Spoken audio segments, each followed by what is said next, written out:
बचाओ बचाओ, भेड़िया आया, भेड़िया आया।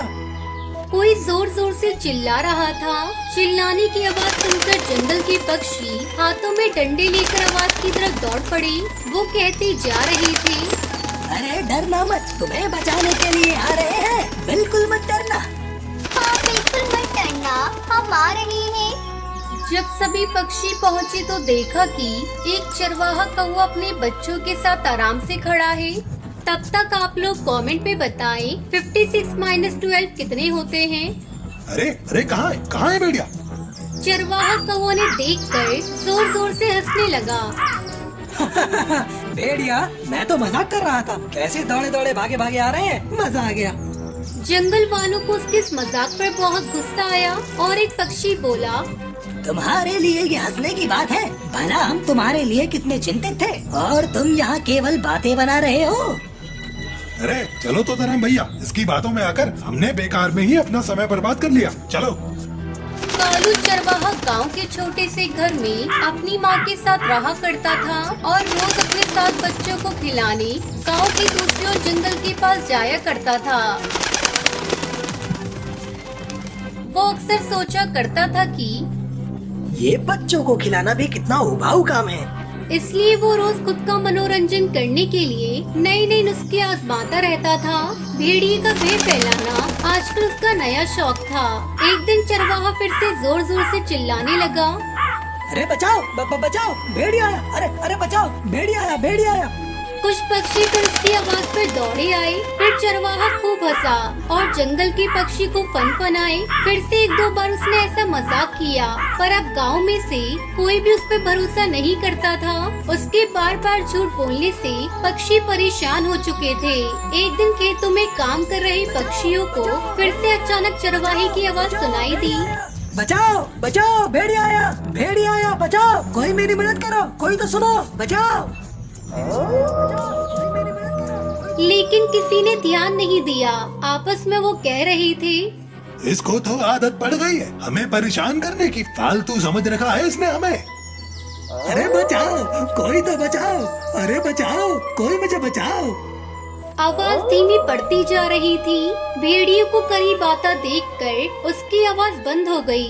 कुछ देर बाद जंगल वाले सचेत हो गए और चारागाह के पास पहुंच गए। भेड़िए ने तब तक कौवे के साथ 2 बच्चों पर हमला कर दिया था।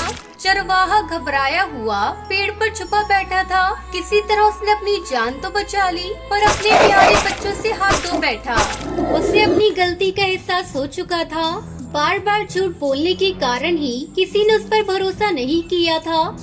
तो बच्चों, इस कहानी से हमें सीख मिलती है कि हमें कभी झूठ नहीं बोलना चाहिए। जिसने झूठ कभी न बोला, लोगों का विश्वास न तोड़ा, कठिनाई के वक्त में उसका किसी ने साथ न छोड़ा। एक रात टुनटुनी का पति टुन्नू उसे झगड़ा करके उसे घर से बाहर निकाल देता है। कम बखत कलमुही, निकल जा मेरे घर से और अपने इन बच्चों को भी लेकर जा। दिन रात कोहराम मचा रखा है मेरे घर में, मेरी पूरी जिंदगी खराब कर रखी है। जी आप मेरे साथ ऐसा क्यों कर रहे हैं? मुझे इतनी रात को घर से बाहर क्यों निकाल रहे हैं? अब मैं अपने छोटे छोटे बच्चों को लेकर कहाँ भटकूंगी? अरे कलमुही, तू कहीं भी जा, मुझे कोई फर्क नहीं पड़ता, चल भाग यहाँ से। ठीक है, मैं अपने बच्चों को लेकर चली जाती हूँ। बच्चों चलो, कहीं न कहीं तो आसरा मिल ही जाएगा।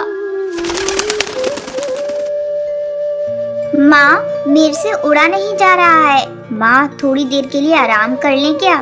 नहीं नहीं बेटा, जब तक कहीं रहने की जगह नहीं मिल जाती तब तक मैं कैसे रुक जाऊं? नहीं बेटा, चल थोड़ा और सब्र कर ले। चल बेटा चल, मिल जाएगा कुछ न कुछ।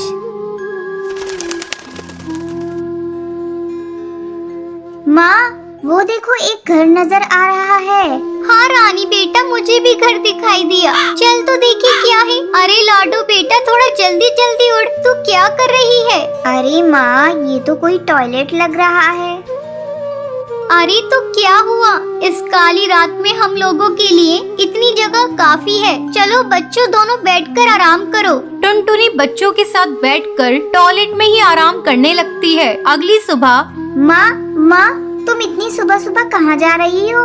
अरे बेटा, खाने का भी तो इंतजाम करना जरूरी है। कब तक यूँ भूखे बैठे रहोगे तुम लोग?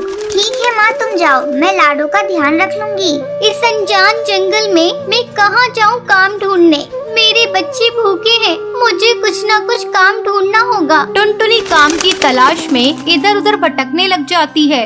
सुबह से शाम हो जाती है, लेकिन टुनटुनी को कहीं भी काम नहीं मिलता। वो थोड़ा और आगे उड़ती है तो उसे एक बड़े से पेड़ के ऊपर एक हवेली दिखाई देती है। वो एक कौवे से पूछती है, अरे कालू भैया, क्या मुझे यहाँ कोई काम मिलेगा?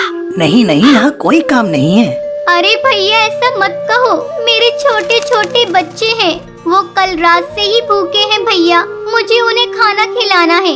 अरे कालू कौन है, किससे बातें कर रहा है तू? अरे मालकिन, एक गरीब चिड़िया आई है, काम मांग रही है। ठीक है तो उसे मेरे पास भेज दे।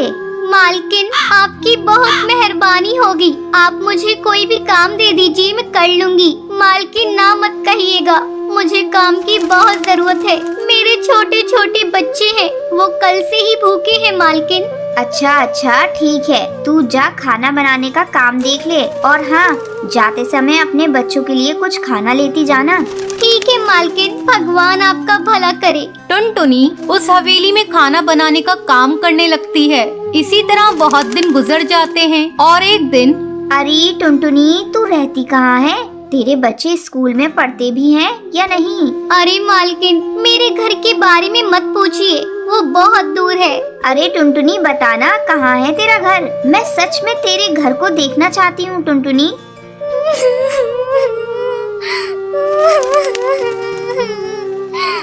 अरे मालकिन, वो मेरे पति ने मार पीट कर मुझे घर से बाहर निकाल दिया। मालकिन अब हम सभी टॉयलेट में रहते हैं। क्या बोला तूने, टॉयलेट? छी छी छी, टॉयलेट भी कोई रहने की जगह है? तू एक काम कर, अपने बच्चों को अपने साथ लेती आ, यहीं रह ले तू भी। नहीं नहीं मालकिन, आप इस मुसीबत को अपने सर क्यों ले रही हैं? क्या पता मेरा पति कब आ जाए और यहाँ भी झगड़ा करने लगे। मालकिन तब मैं कहाँ जाऊँगी? अरे टुनटुनी तू कैसी बातें बोल रही है? तेरे छोटे छोटे बच्चे हैं, तू ये कौन सा भविष्य दे रही है उन्हें टुनटुनी? तो और मैं क्या कर सकती हूँ मालकिन, मैं गरीब और असहाय हूँ, तो मैं क्या कर सकती हूँ? देख टुनटुनी, गरीब होना पाप नहीं है, और हाँ तू असहाय नहीं है। मैं हूँ ना, कल ही तू उस टॉयलेट को छोड़ देगी और अपने बच्चों के साथ यहाँ रहने आ जाएगी। और हाँ, मैं उन बच्चों का एडमिशन एक बहुत अच्छे स्कूल में करा दूंगी, उनका भविष्य मुझे ही देखना है। बहुत बहुत धन्यवाद मालकिन आपका, ये एहसान मैं जिंदगी भर नहीं भूलूंगी। मैं अभी जाती हूँ और अभी अपने बच्चों को लेकर आती हूँ। टुनटुनी फुर से उड़कर अपने बच्चों के पास जाती है और बोलती है, ये लो बेटा, तुम सभी जल्दी से खाना खा लो। अब हम इस टॉयलेट में नहीं रहेंगे, अब हम बहुत बड़ी कोठी में रहेंगे बेटा। भगवान ने हमारी सुन ली, अब तुम लोग स्कूल में पढ़ोगे और अच्छे अच्छे कपड़े भी पहनोगे। ये क्या बोल रही हो माँ? माँ अब मैं भी स्कूल पढ़ने जाऊंगी। रानी बेटा तू भी पढ़ने जाएगी, चलो चलो जल्दी खाना खाओ, बातें मत बनाओ। हे भगवान तेरा लाख लाख शुक्रिया, तूने मेरी सुन ली, बच्चों का भविष्य सुधर जाएगा। टुनटुनी ये ले स्टाफ रूम की चाबी, तू अब से वहीं रहेगी। टुनटुनी चाबी ले लेती है और अपने बच्चों के साथ वहीं रहने लग जाती है।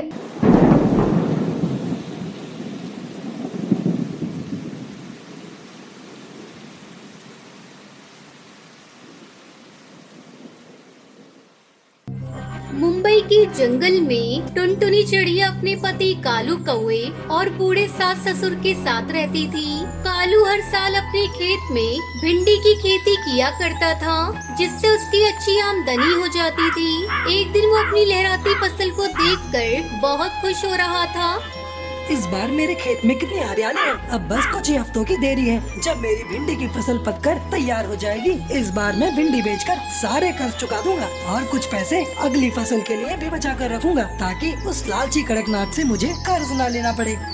टुनटुनी बहू, भोजन हो गया हो तो ला मेरी बेटी के लिए, वरना ये फिर किसी काम में लग जाएगा। अभी लाती हूँ माँ जी। टुनटुनी भोजन लाकर अपने पति को देती है। अरे बहू, जरा इसका ध्यान रखा कर, देख तो सूख कर कांटा हो गया है।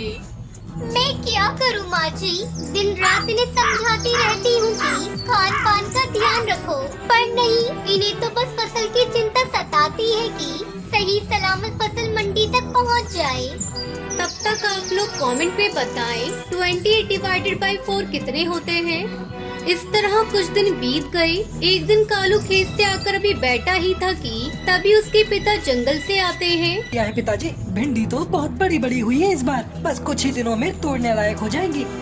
धीरे धीरे रात हो जाती है और पूरा परिवार खाना खाकर सो जाता है। अचानक बिजली की कड़कड़ाहट से सबकी नींद खुल जाती है। बाहर जोरों से बारिश हो रही थी। पिताजी अब क्या होगा, इतनी तेज बारिश में हमारी भिंडी की फसल बर्बाद हो जाएगी। मैं खेत पर जाता हूँ। अरे बेटा, तू बेकार में जा रहा है। तेरे पिताजी ने पानी निकालने का रास्ता बना दिया है। बारिश का पानी निकल जाएगा, तू चिंता मत कर। नहीं माँ, मुझे जाना ही होगा। तो ठीक है, आप पिताजी को भी साथ लेकर जाइए। मैं आपको अकेले नहीं जाने दूंगी। कालू अपने पिता के साथ खेत पर चला जाता है। सारी रात बीत जाती है पर दोनों घर नहीं लौटते। अगली सुबह उन्हें देखने के लिए टुनटुनी और सुंदरी खेत पर जाती हैं, पर वहाँ का नजारा देखकर टुनटुनी दहाड़े मारकर रोने लगती है। हे भगवान, ये क्या हो गया? अब मैं किसके सहारे जीऊंगी? हे प्रभु, ये आपने क्या किया? मेरा घर उजाड़ कर रख दिया। खेत के बीचों बीच दोनों बाप बेटे मरे पड़े थे। उन पर आकाशीय बिजली गिर गई थी। समय गुजरने लगता है। सदमे से टुनटुनी की सास की भी मौत हो जाती है। टुनटुनी अब बेसहारा हो चुकी थी। घर में रखा सारा अनाज खत्म हो चुका था। एक दिन वो पहाड़ पर बैठी अपनी किस्मत पर आंसू बहा रही थी। तभी वहाँ एक बाबा बाज आता है। क्या बात है बेटा, तुम इस तरह इन पहाड़ों पर बैठकर क्यों रो रही हो? मुझे अपनी समस्या बताओ, शायद मैं तुम्हारी कुछ मदद कर सकूं। टुनटुनी चिड़िया रोते रोते बाबा बास को अपनी सारी बात बताती है। बिटिया, तुम्हारी दुख भरी कहानी सुनकर मुझे बहुत दुख हुआ। ये लो, ये आइसक्रीम के चमत्कारी बीज हैं। इन्हें ले जाकर खेत में बिखेर दो और आइसक्रीम की खेती शुरू करो। भगवान तुम्हारा भला करेगा। इस तरह टुनटुनी चिड़िया अपने दुखों को भुलाकर उस बाबा के द्वारा दी हुई जादू आइसक्रीम के बीज से अपने खेत में आइसक्रीम की खेती करके अपनी जिंदगी खुशी खुशी गुजारने लगती है।